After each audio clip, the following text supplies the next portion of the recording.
What's up everyone, Lex DeVille here, and in this video, I've got a special treat for you. I'm going to show you how to use UFocus when you're reading a job post, and then I got an extra special something for those who stick around.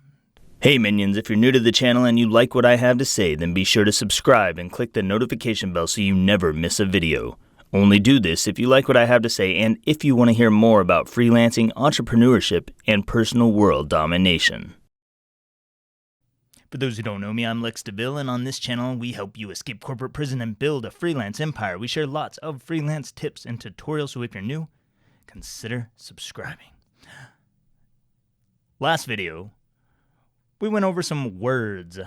You can see that video up there. Words, bad words, words and phrases that you should not use whenever you're writing your Upwork proposals if you want to get hired. And you can check that out, hopefully at the link above. And it seemed like a pretty big hit. People liked that video and we had a lot of fun with it. There was a link in the description where you could go over to my website and look at a whole bunch of words and phrases that I don't use, stuff that I avoid whenever I'm writing proposals. This video, we've got some things to talk about. First of all, I want you to notice that the light is streaming in at a really odd angle right now, so we're going to have some weird stuff in the video. You can see light all over my arm. I'm bathed in light, in sunlight, something like that. Move my microphone around too. This video, we are going to go over a job post. It's a job post that I applied for that I wasn't really all that qualified for, but I applied for it and I got a response and I won the gig and been working with the client ever since. So what I want to do is look at the job post and say, how do we apply UFocus when we are looking at a job post? That's one thing I want to do here. Second of all, what am I looking for whenever I am applying to gigs? I mean, we've talked about this before, but I want to go over specifically the things that I'm looking for to help me craft a UFocus proposal whenever I get to the actual writing. And then once we get done with that, the special treat for you is that I am going to show you how I wrote my proposal. I'm going to show you what the proposal was, and I'm not only going to show you it, I'm going to explain the parts of it so that you have your own structure for a template. If you want to use it as a template, you can use it as a template. And I'm going to break down each part so that you know why I said what I said and how it all connects back to the job post. And I think this is going to be really valuable for some of you who are trying to figure out, like, what the hell do I actually say in my proposals to get results? This is going to be a long video because I'm telling you, it's like a step-by-step thing.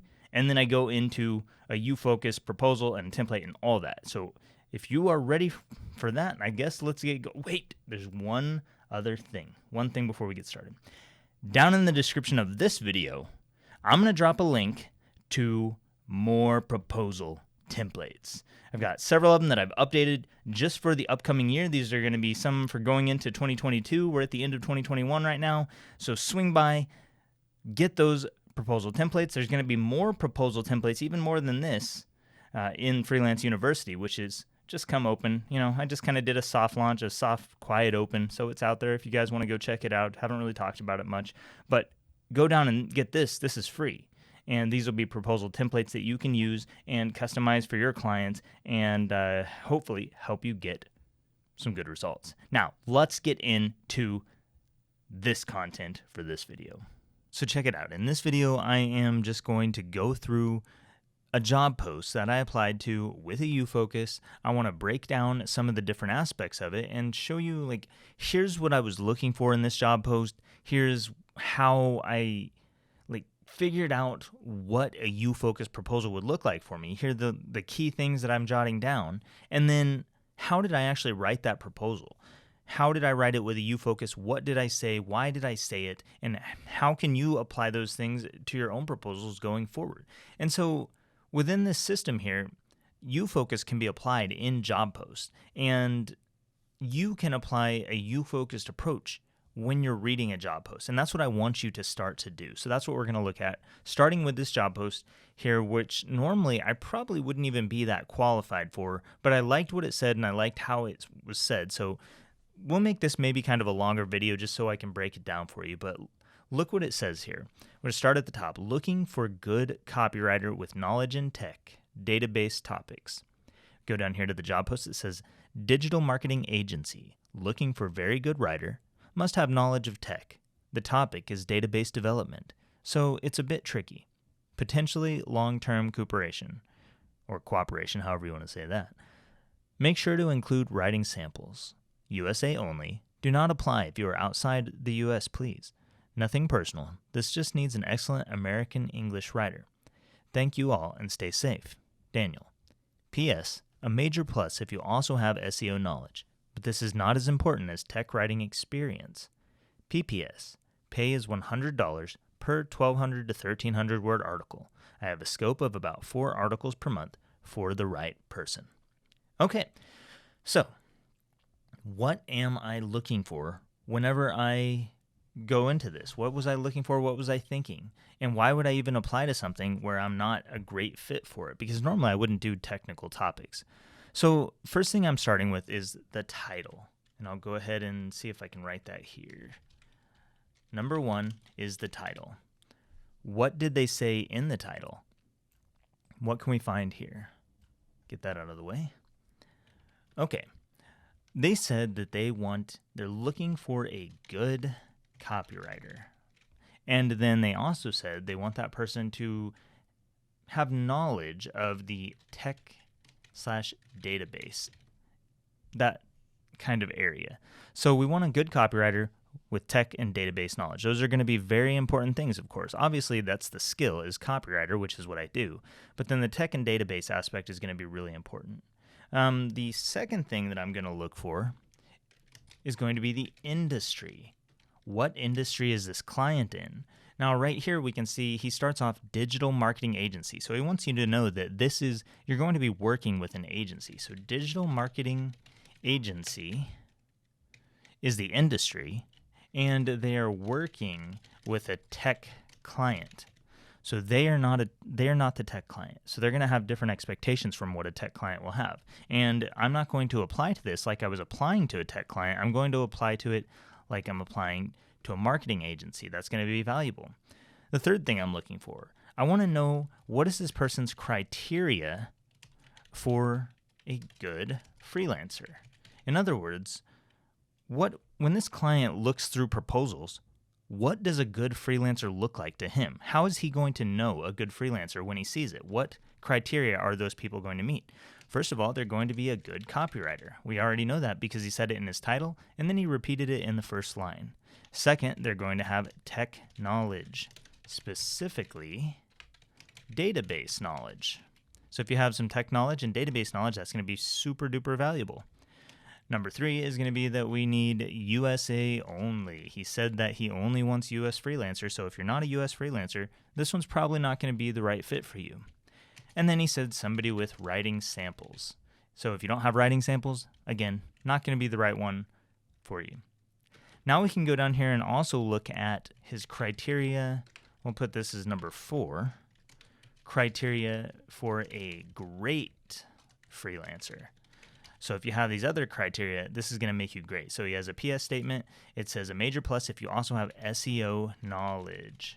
So you need to be a great freelancer for this job. You need to have all of the good freelancer criteria. And then you also need to have SEO knowledge, and you need to be willing to accept $100 per 1,200 to 1,300 words. Okay, those are pretty good. Now, what else do I want to look at here? I also want to look at the job post tone and style. And this is going to be number 5. I don't know why I didn't mark that. Job post tone and style. Try and move this down a little bit. It may go off my screen. Okay, I'll move that up. What is the job post tone and style here? Well, if we go back and look at the job post, he starts off with digital marketing agency, comma, looking for very good writer. So what can we tell from just this first sentence alone? Well, we can tell that he left out some words that would complete the sentence. If I were writing this normally, I might say, we are a digital marketing agency, comma, and we are looking for a very good writer. So if I were saying that, then we're missing the word we. we're missing the word and we are looking for and the word a. So several words are missing there. Why is this important? It's important because it tells you that if you're, let's say you're a non-native English speaker, you may not know this. As an American native English speaker, I know this, and it may not be as obvious to you, but when words like that are missing, when things are being shortened like that, it's because they're using a semi-casual to casual tone. So that is kind of the tone and style right now. It's semi-casual. It's not super professional. It's more laid back. It's more relaxed.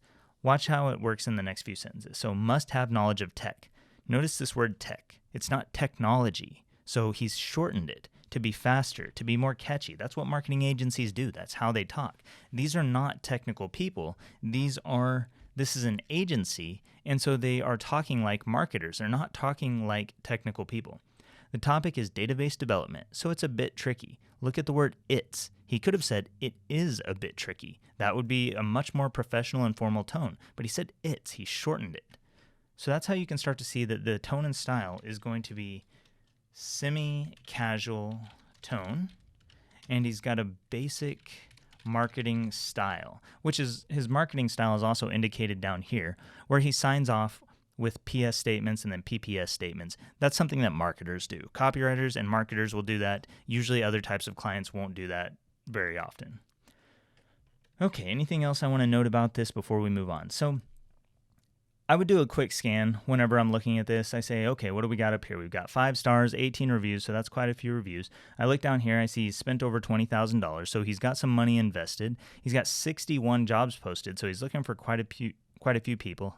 This has 15 to 20 proposals, which isn't too many for me to apply. And he's hired a lot of people. He's billed 670 hours, so he likes to bill hourly. Those are just some different little things.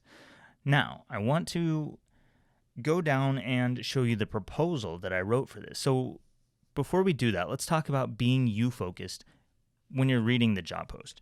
What I mean by being you-focused when I'm talking about reading the job post is looking for these different things. You are paying attention to the job post. You are paying attention to the requirements. What are the requirements? These are the requirements. And these are the things that will really make me stand out. And these are 2 other things that will really make me stand out if I happen to have those. So I have to address all of these things. I also want to address one more thing. His name is right here, Daniel. Normally, I might in the past have told you to go down and look at the feedback and reviews and try to find the client's name so you can address them by name. I don't recommend that anymore because as a client, I don't really like that whenever people do it to me if I don't put my name in my job post. And the reason I don't like it is because it feels like you're trying to get an edge. It feels like you're trying to do something shady to get my attention. I don't really like that anymore. And I'm thinking that probably other clients may not value it as well. But since he put his name in the job post, I do definitely want to use it because that's showing that he values his name. He wants you to address him. He wants to. He is probably using that as a tiny little way to see if you are paying attention. Did you pay enough attention to note that his name is in the job post, and will you address him by that? I also noted that he wants expert level, so that's also important. I consider myself an expert at copywriting, so I'm a fit for this one. Let's go down and see what I wrote in my job post. I thought he said four something per month here. I don't know. Maybe I'm missing it.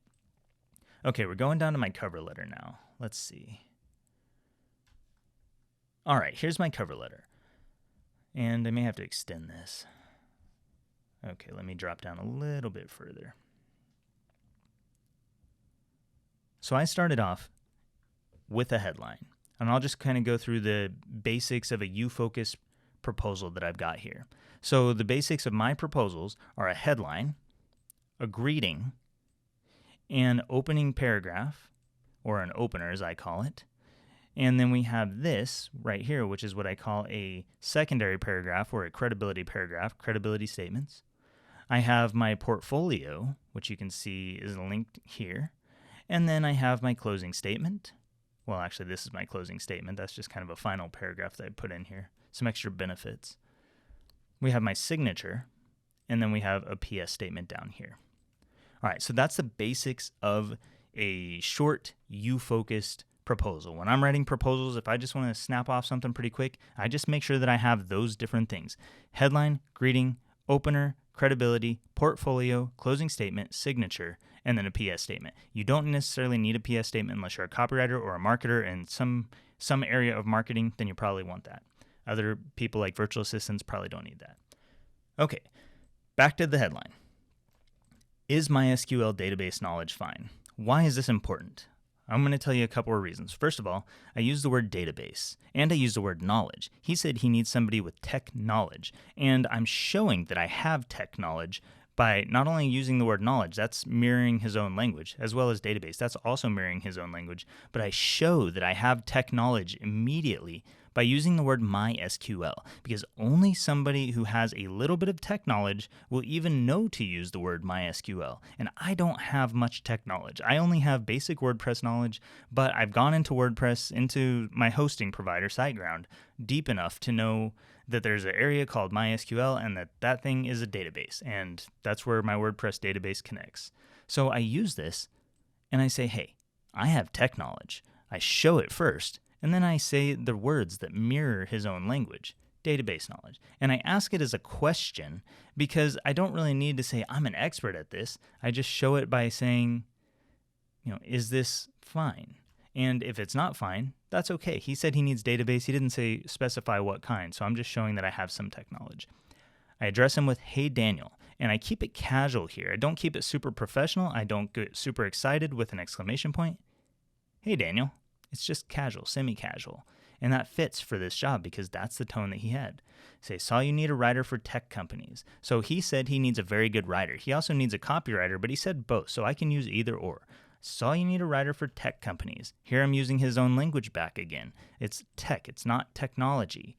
I write for Service as a System, that's what SaaS stands for if you don't know, millionaire marketing agencies, even startups on Shark Tank. Maybe we're a match, ?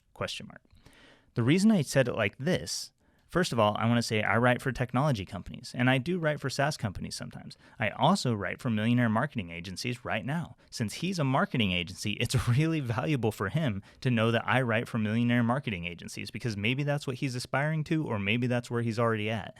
And then I say, even startups on Shark Tank. Maybe we're a match. And that just is a piece of credibility. It's a big piece of credibility for people in the United States because they know about the show Shark Tank. Keeping it casual, that's my opening line. Now we get into my secondary line, which is a little bit more credibility type stuff. Beyond copywriting, I run several websites that use MySQL. Those are just WordPress websites, but the way I've positioned it makes it seem like I know what I'm talking about. I run several websites. Also, that tells him I'm a boss, but it's not saying like I'm an expert. It's just saying I run stuff, I handle stuff, I'm a problem solver. That uses MySQL. We're reminding him that we have tech knowledge, and then I'm saying, and Yoast SEO, because he said that a great freelancer would be someone with SEO knowledge. So I'm saying, I know about SEO, and I know about Yoast SEO. And based on him being a marketing agency, I can guess, because a lot of people use WordPress, that he's probably dealing with a client who's using WordPress. And usually clients who are asking for SEO stuff are using WordPress. So when I say Yoast SEO, I'm telling him that I know about a plugin that he's probably using, which is for SEO and for WordPress. If you deal it all in those areas, then I can probably help you out. So that's just a little extra piece of credibility. It boosts my credibility by mentioning those things, and it talks about one of the things that he really highly values. All right, you can see samples of my writing in different styles here, and then I just link out to my portfolio. Never, ever, ever attach samples. Always link. And then I drop down here into my closing statements. This is my final call to action, but this is kind of it's a wrap-up statement. It's clean, edited, and always on brand. Most writing can be delivered in 1 to 2 days, depending on how pressing it is for you. So what I'm saying here is just, it's basic stuff that any freelancer would say, but I'm just letting him know. Clean, edited, on brand. Those are all valuable things for marketing agency. Delivered in 1 to 2 days. A lot of copywriters want to do like 1 week turnaround on simple stuff. Not for me. I can turn around 1,300 words, no problem, especially if it's just content writing. 1 to 2 days, easy breezy. If any of that sounds like what you need, message me. That's my call to action. Message me. I want him to message me. I'm not calling him to get on a call because he's just doing articles, so it's really not that big of a deal. This isn't a high-stakes game. It's something simple. Just message me. Now I go down here to my signature. I close out with the Devil's Pen because I use my website, thedevilspen.com, and I've got different websites, so this is something that might interest some of you. I have different copywriting websites that I use depending on the type of client that I'm targeting. So the Devil's Pen is just one website. I use SiteGround hosting. I set up WordPress account and I pay an annual fee for that. And I can basically have as many websites as I want as long as I buy the domain names. The domain names are about $17 through SiteGround, which is a little bit pricey, but I like to keep it all in there anyway. And what I do is I buy a domain name. I set up a WordPress website, very simple one-page website that it kind of serves as an extended profile and gives them a taste of my sense of style, my writing abilities, and just shows them I'm an exact right fit for their industry. So the Devil's Pen is actually a website that is set up to be friendly for marketers. And if you were to go to that website, you'd see it's got like red and white colors, it's real dark, it's direct responsey, it's branded. It's all the things that somebody who is a direct response marketer is looking for whenever they are looking for a direct response copywriter. So it just gives them a taste of that. Down here, I sign off with my name. The Devil's Pen is my title, but you could sign off with whatever you want. You could sign off with the tech writer, the MySQL, superhero, whatever. That really doesn't matter for that part. I just signed off with that to be consistent with my website, which I put down here in my, I dropped it down under my name. And you can use these other things. You can use some lines to separate it. You can use an arrow to point it out. Sometimes I'll use an arrow up here with my Dropbox and just it highlights that here's my website. You can go there and find it if you want to. Now, some people are afraid that Upwork's going to get mad at them for that sort of thing. Well, if that's a problem for you, don't do it. But I do it, and I'm not scared to do it because I make enough money for Upwork that they really don't give a shit as far as I can tell. Finally, I close out with a PS statement. What kind of tech companies do you usually work with? Are they quirky startups or more established professional types? I want to know this. I already get that this marketing agency has a semi-casual style, but I do want to know what this tech company is going to value. Are they really weird and geeky and nerdy kind of tech SaaS, whatever? Or are they more like super professional? Is it more corporate-y in style? I just don't know what that's going to be. So that kind of question will help me decide, do I really want to do this? Because if it's a certain type of writing, I might not want to do it. All right, so this is how I have a you-focused proposal that goes along with my you-focused approach to the job. We started out with a headline. That headline was super targeted. It says the right things. It shows that I paid attention. It shows that I have the right knowledge. It shows that I mirror their language to build rapport. I use his name, which he showed that he valued. I used the right style of greeting based on the type of style and tone of his job post. I went down here, I dropped some credibility. I said that I work in these industries that are relevant. I went down here, I said, here's some extra things that are valuable for you, and this shows that I'm an expert. It's not me telling him that I know SEO. It's saying that I use Yoast, and if I used Yoast SEO every single day or all the time, then I must have knowledge of it. So I'm showing it. Drop down, portfolio link, and then all the other things. It's clean edited, just blah, blah, blah, benefits, and then a call to action, and you get the picture. This is what YouFocus looks like. If you wanted to, you could use this as a basic template. You could take this and you could run with it, and, if you tried to use it, it might work for you, but you have to keep in mind that everything that's in here, I customized it to this one proposal. So everything from my headline to my greeting to everything that I've said, it's all tailored for this one client. And you could probably take it and whip it into your own kind of template. That's fine, as long as you customize it for the individual client. Well, that was fun, and I really hope that helped you out. I hope that you got some valuable takeaways from this. If you are new around here, we have a Discord chat that you can drop down into the link in the description. You can find that. It's free Discord chat. Come in, hang out, talk with me. I answer questions there all day long.